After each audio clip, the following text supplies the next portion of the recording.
Assalomu alaykum. Turkiya Mubashshir Ahmadni O'zbekistonga topshirdi. Terrorist tashkilotlarga shu odam chiqarib berish ishlari bilan demak shug'ullanib kelyapti. Bundan tashqari mana qirg'izistonlik yana bir shaxsimiz bor. Demak buni xalq o'sha o'zini nomilagan, ya'ni Abdulloh domla yoki Abdug'ani domla degan shu laqablar, taxalluslar bilan demak chiqadi. Bu ham demak asosan bularda endi asosiy kuchi nimada? Bular etnik o'zbek bo'lganligi sababli, ya'ni o'zbek tilida gapirganligi sababli bizni shu yoshlarimizni, bizni fuqarolarimizni demak o'sha o'ziga oldirishga erishyapti. Oddiy gaplar bilan gapirib, oddiy narsalarni, masalan, hayotda bo'lishi mumkin oddiy muammo. U muammo o'z yo'li bilan hal bo'ladi, lekin bular o'sha oddiy muammoni ham ko'pirtirib, mana islomiy davlat bo'lmaganligi uchun mana shunaqa bo'ladi degan bir soxta gaplar bilan yoshlar o'ziga qaratyapti. Keyinchalik ularni miyasiga sekin-sekinlik bilan masalan o'sha boya yuqorida aytganimizdek shu g'oyalarni sindirishyapti va yoshlarni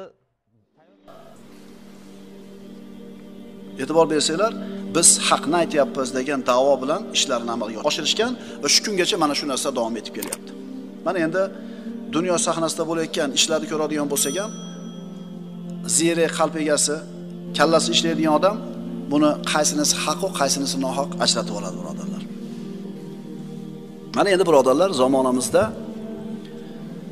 ko'payib borayotgan ulamolarni masxara qilishlik, ulamolarni yerga urishlik haqida suhbat qilgan bo'laman. Masxara istehzoning iste'molidan asosan islomga dushman bo'lgan guruhlar va ularni islom ummati orasiga kirib olgan dumlari foydalanishadi. Mana eshitdik oyatni, musulmon masxara qilmas ekan hech kimi. O'zidan past bo'lganlarni ham masxara qilmas ekan. Endi tevada bo'lgan, o'zidan yuqori bo'lgan, badavlat bo'lgan, ilmli bo'lgan, quvvatli bo'lganda masxara qilish emas, o'zidan pastni ham masxara qilmas ekan. Endi masxarani kim ishlatar ekan? Dinimizning dushmanlari va ularning malaklari.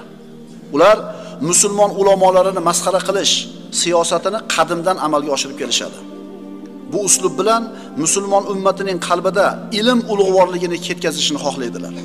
Bunga esa ulamolarni kamsitish orqali erishishni istaydilar. Tuhmatlar asossiz bo'lsa ham, bir olim haqida tuhmat tarqatilaversa, hech bo'lmaganda ularning ta'siridan ayrim e'tiborli olimlar yomon otliqqa chiqib qoladi.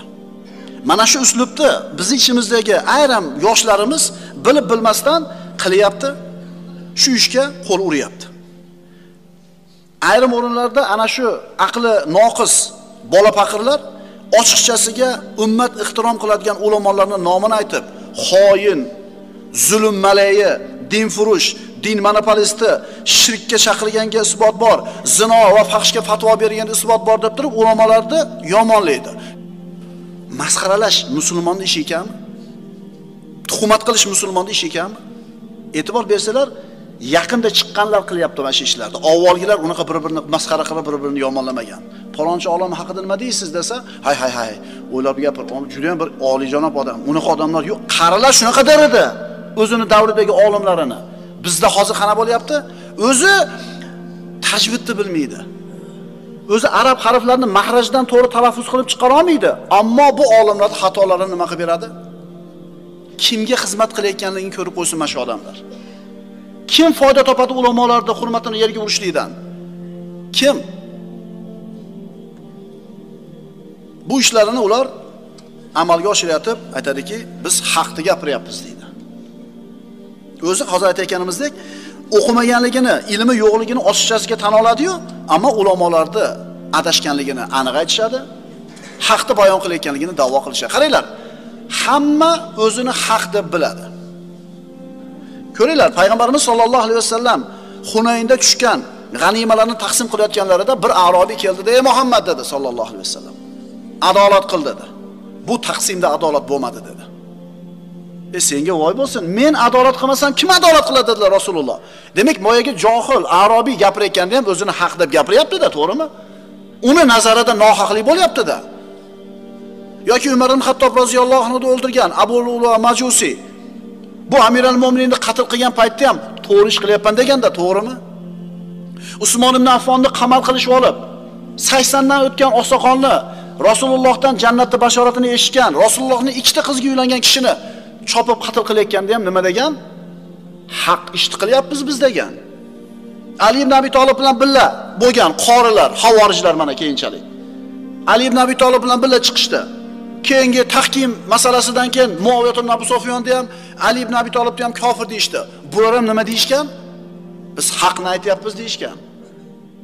Nahotki bu xulofa orashlardan 3 tasi bo'lgan Umar ibn Xattob, Usmon ibn Affon, Ali ibn Abi Toliblar zalolatda ekan-u, bu keyingilar haq ekan.